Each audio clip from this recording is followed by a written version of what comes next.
Saludos, buenos días y bienvenidos a los desayunos de Telemotril. Hoy tenemos con nosotros a Jesús Cabezas. Muy buenos días.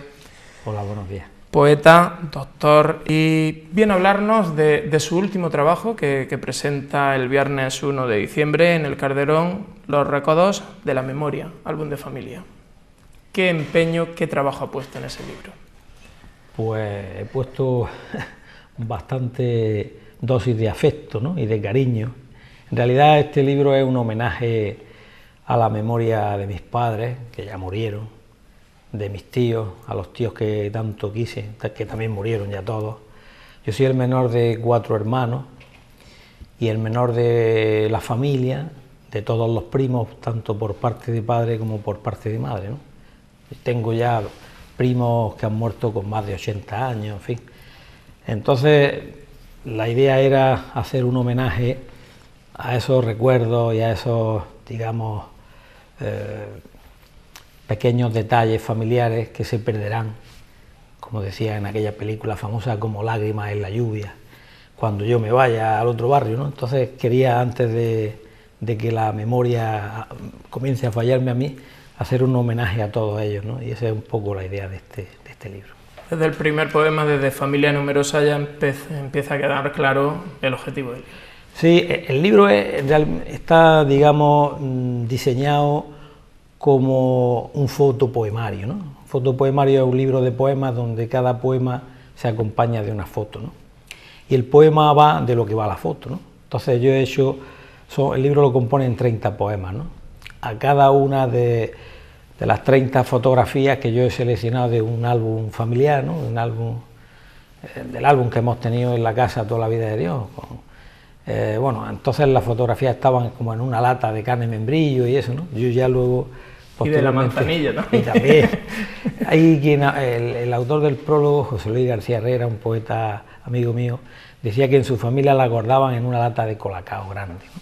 Pero en fin, todas esas fotografías que forman parte del acervo familiar, ¿no? Pues a esas fotografías le he hecho el correspondiente poema y en total suman 30 poemas. Nunca se sabe si es buen tiempo para la poesía o no. La poesía siempre está en la vida porque está presente, pero es un buen momento para la poesía hoy en día, donde es relativamente más fácil publicar. Yo creo que ahora más que nunca la poesía es necesaria, ¿no? Ya lo decía Celaya, es tan necesaria como el aire que respiramos, ¿no? Siempre hay motivos para la poesía, ¿no? El hombre viene a este valle de lágrimas a sufrir, a padecer, y entonces la poesía es un consuelo, ¿no? Una catarsis, también una buena novela, evidentemente, la literatura en general, ¿no? Pero vamos, la poesía, que es lo que yo practico más frecuentemente, sigue siendo completamente necesaria, ¿no? Creo yo. Es más, con el ritmo de vida que llevamos, yo creo que ocurre con la poesía como está ocurriendo con la televisión, que cada vez ganan más las series que las películas, porque tenemos 40 minutos pero no tenemos hora y media para ver una película, y con la poesía ocurre eso, porque siempre es más fácil consumir varios poemas en una noche que un capítulo de una novela. Sí, bueno, la poesía tiene la ventaja, bueno, en realidad no es una ventaja, creo que tiene que haber también un momento especial, emocional para ponerse a leer poesía, ¿no? Pero tampoco tienes con que te leas 1 o 2 poemas, ¿no? Y entiendas un poco las claves en las que está construido, lo que te quiere contar, ¿no? Porque la poesía, más que contar, sugiere, ¿no? Una novela sí te cuenta con detalle, o un texto de narrativa te cuenta con detalle, no sé, el olor de las manzanas, el jardín, la casa familiar, ¿no? La poesía es un lenguaje más sintético, más conciso y sugiere más que cuenta, pero yo creo que también una lectura, yo siempre llevo varios libros a la vez, ¿no? Y entre ellos siempre hay un librillo de poesía, de poemas, de algún amigo, de algún autor ya más conocido, consagrado, otros menos, y los alterno, ¿no? Siempre hay un momento para leer un poema, ¿no? Es más, lo bueno de la poesía es eso, precisamente, que cada uno, según el lector y en el momento en el que lo leas, el poema tiene un valor u otro y tiene unos significados otros, que quizás no son los que ha querido darle el autor, pero si el lector se lo da, sí, claro, no necesariamente. Cada uno luego, a la hora de leer un poema, le puede sugerir cosas diferentes en función de las vivencias que ha tenido, por ejemplo, en este libro en concreto, en su ámbito familiar, ¿no? Pero bueno, todas las infancias se parecen porque parten de los mismos presupuestos, ¿no? De esa inocencia, ¿no? Esa candidez de la infancia, donde uno descubre las cosas, ¿no? Y luego la etapa del bachillerato, que hay algunos poemas que hacen referencia en el libro al bachiller, ¿no? Porque aquel bachillerato de 7 años de antes, ¿no? Ahora ya eso ha cambiado, con los planes de estudio son muy diferentes, ¿no? Pero aquel bachillerato de 7 años, yo me acuerdo que entré aquí en el instituto, yo soy de la primera promoción de alumnos del instituto Julio Rodríguez, entonces se llamaba Instituto Técnico, ¿no?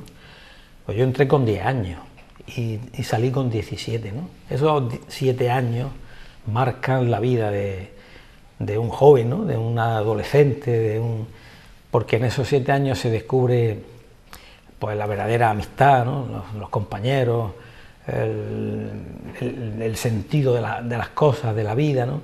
Entonces esos 7 años marcan mucho, ¿no? Yo en uno de los poemas digo, que lo decía Max Aub, un escritor republicano, que somos de la ciudad de donde estudiamos el bachiller, ¿no? Porque esos años te marcan muchísimo y te acompañan, esos conocimientos y esas vivencias y esos sentidos de las cosas te acompañan ya el resto de tu vida, ¿no?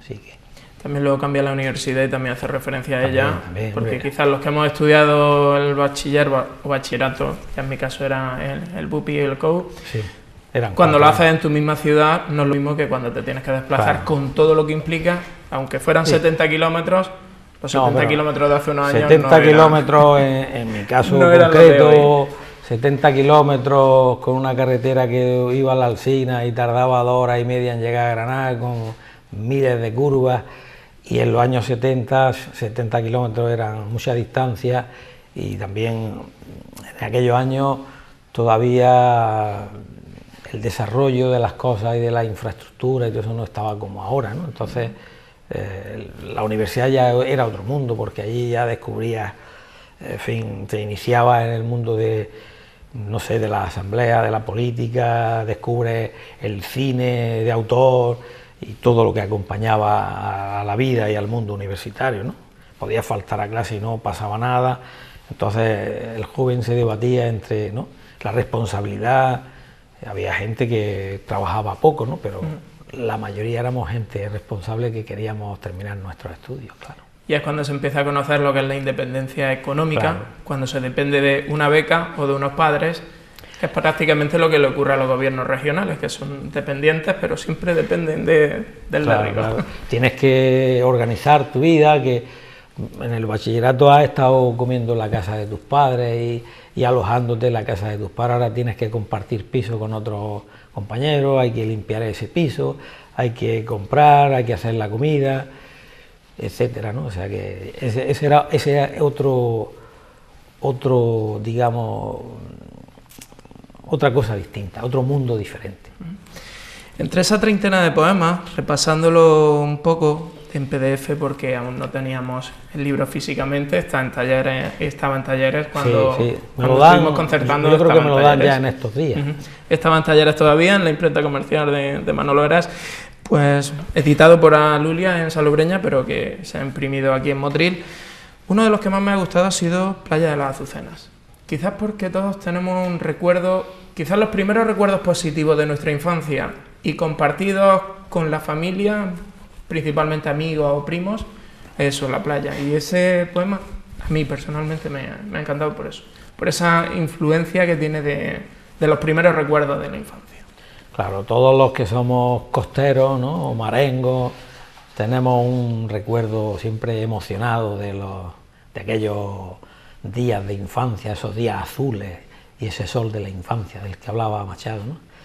Ese es un poema dedicado a mi hermano el mayor, me lleva 13 años a mí, y la foto que acompaña ese poema es a mi hermano mayor con un barquito en la mano, desnudo en el rebalaje de la playa de las Azucenas, ¿no?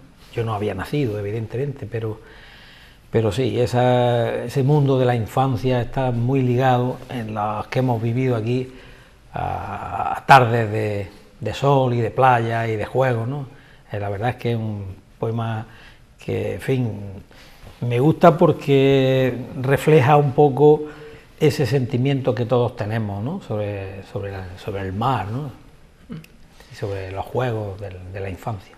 En uno de sus últimos libros, en Libélulas, era Libélulas en el olvido. Luciérnaga. Iba a hacer la referencia de esos seres que tienen luz propia.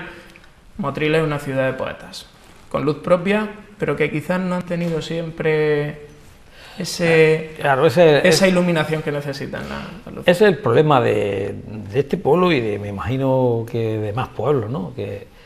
Que olvidamos pronto a nuestros prohombres, ¿no? Y a gente que ha dado en Luciérnaga en el olvido. Esa era la pretensión que yo tenía, rescatar del ostracismo, del olvido, pues toda la gente que ha escrito en Motril en los últimos 200 años, ¿no? Yo en ese libro concreto arranco de la figura de Francisco Javier de Burgos hasta nuestros días y he rescatado, ahí había reflejado la vida y la obra de 90 escritores, que en una ciudad como la nuestra es un número bastante considerable, ¿no? Es muy interesante, ¿no? Sin embargo, la mayoría de la gente estaba completamente olvidada, ¿no? Y por eso de ahí el título de Luciérnaga. A poco que escarbas en su biografía, en su vida, te das cuenta que son gente que luce con luz propia, ¿no? Aquí cerca, detrás de este inmueble donde grabamos esto, está la calle Juan Rodríguez Pintor, por ejemplo, ¿no? O Juan de Ariza. Yo creo que ahora va uno a la calle Juan de Ariza y le pregunta a uno que quién era Juan de Ariza, y le pregunta a uno a 10 personas y quizá 8 no sepan decirnos quién era Juan de Ariza, cuando es un escritor motrileño sumamente interesante, que es nuestro escritor romántico.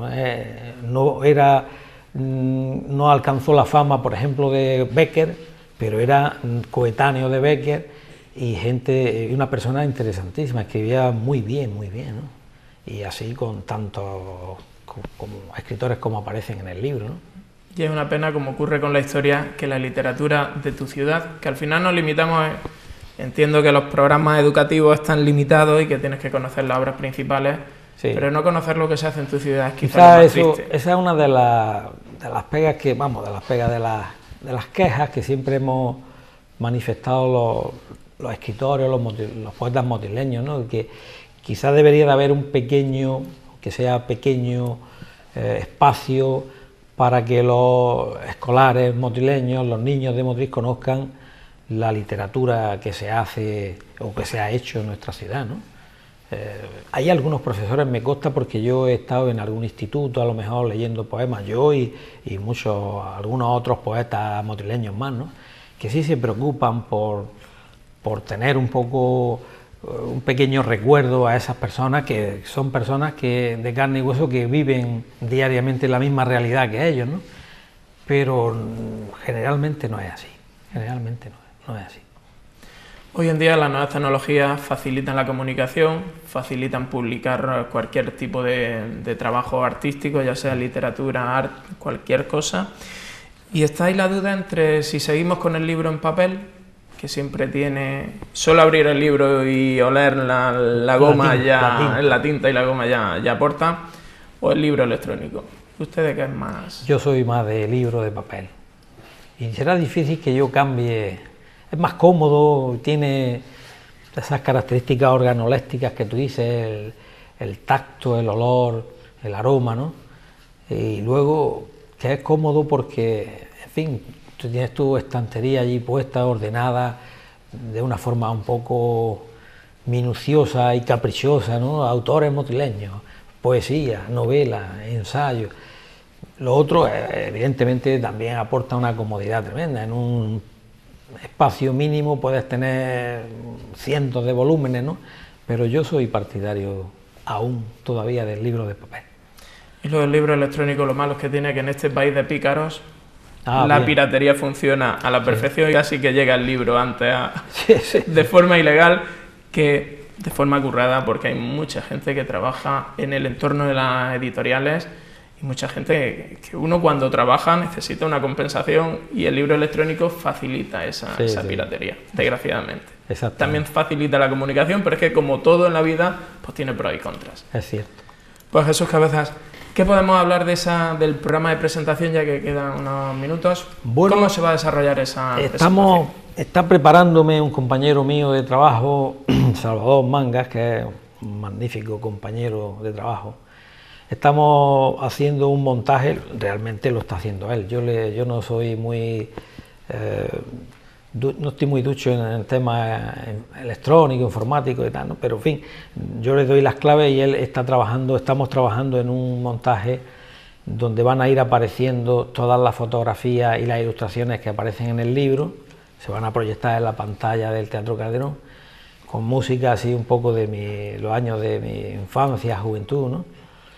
Y con algunas sorpresas más que quizás no sería prudente desvelar, ¿no? Pero vamos, alguna escena de alguna película o de algún acto así que marcó un poco mi vida, ¿no? Esa es un poco la idea. Pues muchísimas gracias, ahí estaremos y lo contaremos como siempre que hay un acto un fin de semana, lo contaremos el lunes aquí en Telemotril. Muchísimas gracias, muy agradecido, desde luego. Muchísimas gracias. Vale. Y a ustedes, como siempre, les emplazamos al próximo programa de los desayunos aquí en Telemotril a las 9:30 de la mañana. Hasta entonces, buenos días.